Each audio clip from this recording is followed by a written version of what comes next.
નમસ્કાર મિત્રો, ગુજરાતમાં ફરી એકવાર મેઘરાજાએ પોતાનું જોર બતાવીને તૈયારી કરી છે કે કડાકા પડાકા સાથે વરસાદ અને કેટલાક વિસ્તારોમાં તેજ પવનની શક્યતા લઈને હવામાન વિભાગે મહત્વપૂર્ણ આગાહી કરીએ છીએ. તો વિડીયો અંત સુધી જરૂર જોતા જોઈએ, કારણ કે આજે અમે જણાવશું કે કયા વિસ્તારમાં વરસાદની વધુ સંભાવના છે અને કયાના લોકો ખાસ સાવચેતી રાખવાની જરૂર છે.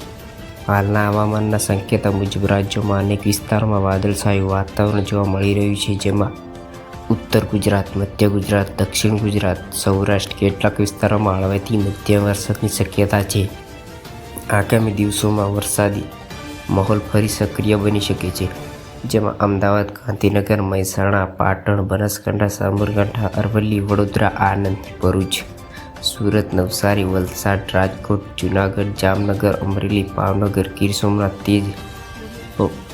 તેમજ કચ્છના કેટલાક વિસ્તારોમાં ગાજવીજ સાથે વરસાદના ઝાપટા પડી શકે છે. કેટલાક વિસ્તારોમાં વીજળીના કડાકા ભડાકા સાથે તેજ પવન ફૂંકાઈ શકે છે અને ખુલ્લા મેદાનોમાં ઊભું રહેવા માટે મોટા વૃક્ષ નીચે આશરો ન લેવાની જરૂર હોય ત્યારે જ બહાર નીકળવું અને હાલચાલના પણ સાવચેતી રાખવી.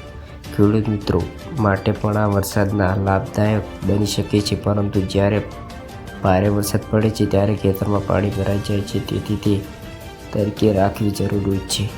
જો તમને જોરદાર ગુજરાતમાં હવામાનમાં સાચા અને ઝડપથી અપડેટ જોઈએ તો અમારી ચેનલને લાઇક, શેર અને સબસ્ક્રાઈબ કરો. જય હિન્દ, જય ગુજરાત.